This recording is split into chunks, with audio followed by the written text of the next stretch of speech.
Hey, this is Dave from Dragonstorm, and in my last video you saw me open up a Nicol Bolas Planeswalker deck. It is fantastic in terms of the art and the flavor, but you may have come to the conclusion that the deck, might need some tweaking for it to be at all competitive. I don't think it's a bad deck. I think they had a really neat set of inclusions, but I think that we can do a little bit better. So the first thing I did is I sleeved my Nicol Bolas foil Planeswalker because, as some of you may have noticed, unfortunately, the foil cards do tend to warp and bend, and I think that's in great part due to the humidity. So by putting in a sleeve, it just keeps it a little bit safer. I really wanted to find some Nicol Bolas sleeves, but unfortunately the stores near my house are sold out, and I missed my chance to get those. So my loss there. So you're looking through your deck, you're kind of separating it into creatures and land and spells. And one thing I noticed very early on is that the deck is not very efficient. The cards are not bad, I don't think, but I think that there are ways that we can do a little bit better. So one of the first things I do is I take the creatures and I kind of look at it's called the converted mana cost, or CMC. It's the number of numbers and symbols in the top right. So this Eternal of Harsh Truths has 2 generic and 1 island mana requirement. So we combine those together to make 3, and that's our CMC, or converted mana cost. So I'm going to divide these up based on their CMC. There's a lot of 2s there all in a row. There's my 5, my 4, my 3. Bunch of God Pharaohs, Zealots. 3, 5, 3, 2. Okay, so as I mentioned, I mean, I kind of see this curve as being, pretty decent. It's not terrible at all. But again, I think we can do a little bit better than that. The first thing I'm noticing is that the Zealot of the God Pharaoh, it's a nice card. I love the art, but for 4 cost, 4/3, not bad. The effect is just too expensive to have more than one of these cards, maybe even more than 2 of these cards in the deck. 5 cost for an ability to do 2 damage. It's not very efficient, and realistically, I'm not going to use it more than once per turn. Getting 10 mana is great, but that's a very, very long game. You're not going to put down 1 mana every turn by the time you get to turn 4, 5, 6 or so. So we're talking about an effect that to be used twice has to be a very long game. So I'm going to start by taking out 3 of them. I think one's nice, but there's just too much going on there.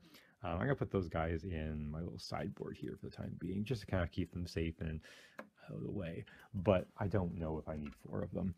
The other thing too is the Kenra Eternal. It's nice, a 2/2 for 2 is sometimes exactly what you want, but I've got enough 2-drops here, 2 CMC cards, where I really don't need 3 of these Kenra Eternals.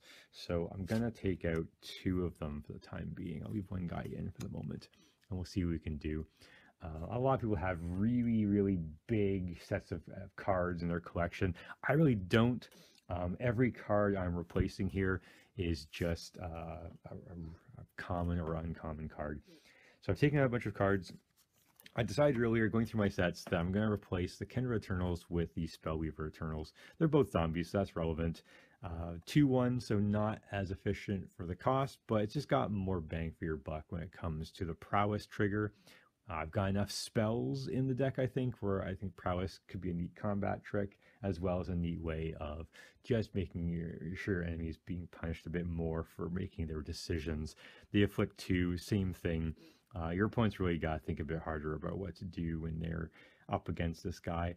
If you've got a lot of cards in your hand and you've got some mana untapped, then there's so many options and so many ways that it makes the game go a little bit longer, perhaps, and gets your bolus out a bit sooner, possibly, because of a longer game. So we'll start with that. 3 Minotaurs out. I'm going to put 3 Minotaurs back in. 2 of them are frontline devastators, which are also zombies, so that's irrelevant for your marauding bone slasher. 3/3 for 3 is good. The downside is that you cannot block unless there's another zombie on the field. So we're gonna put some more zombies in there. And the Emberhorn Minotaur, again, the Exert just makes him harder to deal with. These are all just common cards, and for replacing commons with commons, and that's just making it fair. We're not spending a lot of money. I didn't go and buy any cards for this. I just went through my collection. So I think we can easily say that by buying a few packs, by taking part in a few events, maybe like drafts or pre-releases, you might have these cards just on hand. Now, one card I don't have from a recent set to replace some of my lands is coming up. These guys think they're okay for the time being now. So I've got 4 in my lands. I've got 4 Crypts of the Eternals. And, you know, it's a good card. You get a life when it comes in. It can be tapped for a regular colorless mana. It doesn't come into play tapped, but you've got to pay 1 mana to get 1 mana, and you tap this as well. So I just don't see that as being very efficient. I'm not a fan of these. The Cinder Barons, they come into play tapped. They do some fixing for you, though, with the red and the black, so I kind of like those. And you've got your mountains, your islands, and your swamps there. So you've got 7 mountains, 5 islands, and 6 swamps. So the first thing I want to do, I'm taking out 1 of the Crypts of the Eternal, and I'm replacing it with a Crumbling Necropolis. Now, this is from Commander 2016, so it's a recent card, but it's not Amonkhet or Hour of Devastation. So that's the one exception. It is an uncommon, but I'm replacing an uncommon with an uncommon. So I think that's, again, fairly fair. So that is my start. I'm okay with the Cinder Barons, so I'll leave those there. I'm going to keep 1 of these Crypt of the Eternal because, you know, sometimes you just need to get a mana in there. So, okay, that's fair. There are 26 mana in the deck. I usually play 24. 24 out of 60 is 40%. I think that's fine for mana. So I'm just going to take 2 of those Crypts of the Eternal right out completely. Move my little sideboard thing over here. So to replace those 2 Crypts of the Eternal, and I don't need more land, I don't think, I'm going to play 2 Torments of the Scarabs.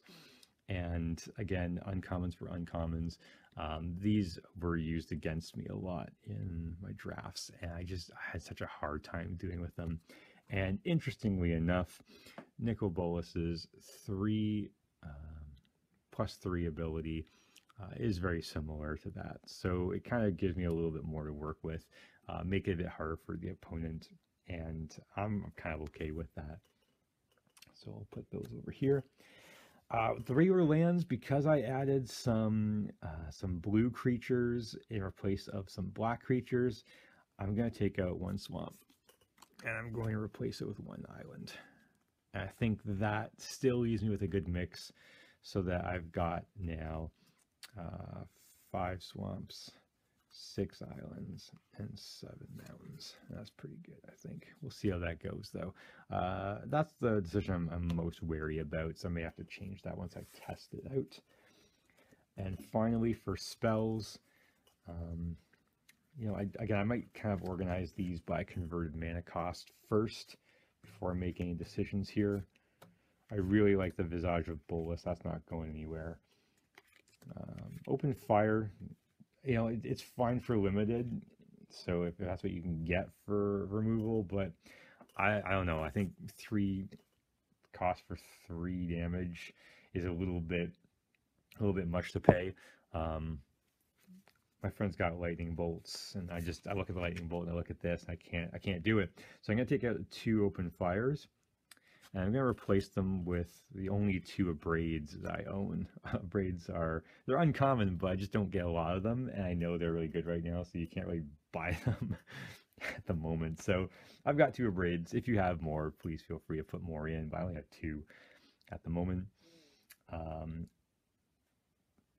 5 cost, final reward, same problem as I had with the Zealots of the God Pharaoh. I'm going to take 1 of them out, and I'm actually going to replace it with a Supernatural Stamina, because Supernatural Stamina is great value, 1 cost, gives your creature +2/+0, and allows you to put it back into play after it dies. Neat little combat trick there.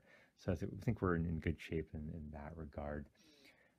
So I think we're looking pretty good right now. Pretty happy with what I see here at the moment. 3, 4, 5, 6, 7, 8, 9, 10. So I've got 10 spells that way. 10 spells, 24 land, 34, 4, 5, 6, 7, 8,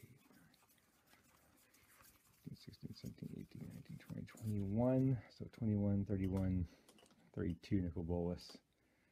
So I've got two spots open still. Again, for mana fixing, I think with 3 colors, I can get away with only putting in 1 manalith, an artifact, 3 cost to put any 1 mana or any 1 color in my mana pool. So I'll put that in there, and I'm going to put in 1 more Supernatural Stamina. Again, low cost, triggers the prowess, so that gives me my 60 cards at that point. In pretty good shape. So there we have it. I'll give it a try in another video perhaps. I'll challenge one of my friends to a game and against an established deck, and we'll see how it does. Until then, hope you enjoyed the video. Remember to like, share, and subscribe, and I'll talk to you later.